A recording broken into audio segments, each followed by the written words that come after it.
Welcome back to the 9 News Business Buzz. I'm Ryan Frazier, 9 News business expert.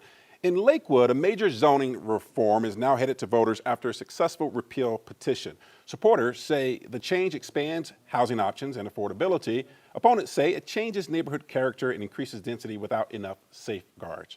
Joining us is Lakewood City Councilor Roger Lowe. Welcome, Councilor.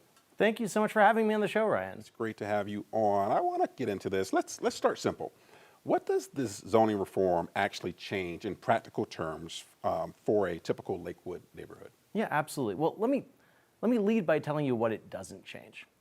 It doesn't change the height limit in residential neighborhoods, which remains 35 feet. It doesn't change the setback requirement, how far a residential home has to be from the street, which remains 25 feet.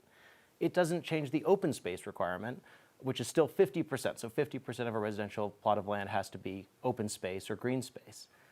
It doesn't change the character of the neighborhoods, the design standards. Homes still have to blend in.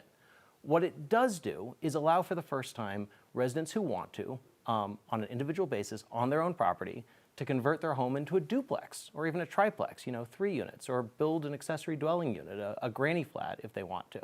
That's going to increase the amount of sort of more flexible missing middle, we call it missing middle housing options that are available for people that don't necessarily want to live in an apartment building, but maybe can't afford to buy their own single family detached home. In short, it's going to increase affordable housing options. Now the rules have already gone into effect as of January 1st, yet this vote is set for early April. How does this work? What does this vote mean? Yeah, well, the whole thing is on ice until we get to the special election on April 7th. A number of residents have submitted a petition that is now under our charter, going to enable the city to have a special election on whether the zoning code should go into effect on April 7th. And so residents will get to decide whether it should be repealed or stay on the books. I would urge people to vote no on repeal, and so to keep the ordinance on the books, so vote no, and vote to keep this code in effect, because it's actually going to make Lakewood more affordable, easier for working families to be able to afford, easier for young families to be able to afford starting homes, or seniors to be able to downsize if they want to. And it's also going to make Lakewood more walkable and actually conserve energy and make Lakewood more sustainable. So yeah, let's unpack that a little bit more now. Supporters, like you say, this is addressing the missing middle, but homes between apartments and single family houses like duplexes and triplexes. Walk us through how this actually helps affordability in real terms. And the reason I ask that, Roger, is because some say their biggest concern is that there's no guarantee or policy that this will ensure densification that will actually lead to affordable housing. So talk us through that a little bit. I've heard that concern too, Ryan.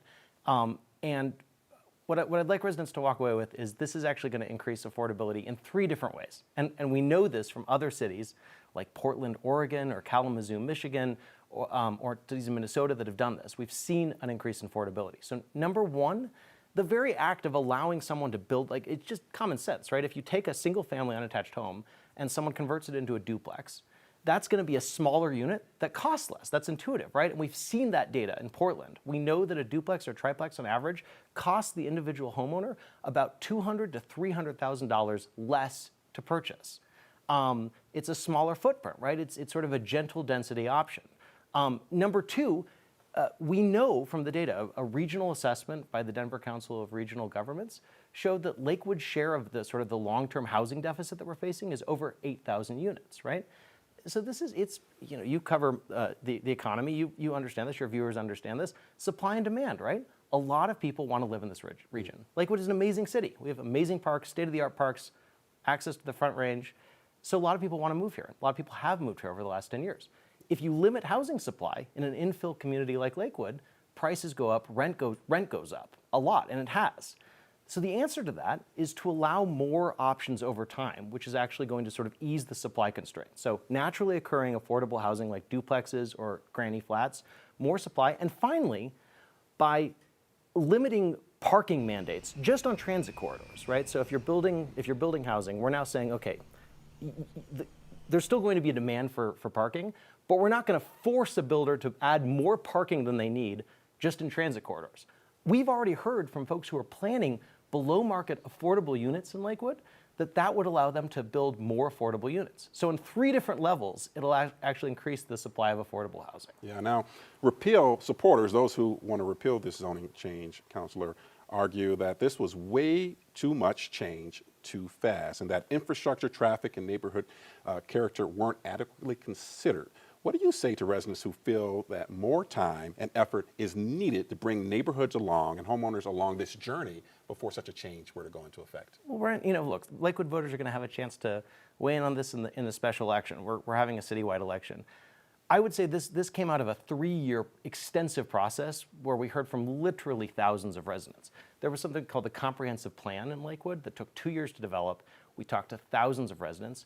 We consistently identified the need for these more sort of missing middle, gentle density housing configurations like duplexes. That actually emerged as a theme over and over and over again. It was in our comprehensive plan. We've actually had over 30 public meetings.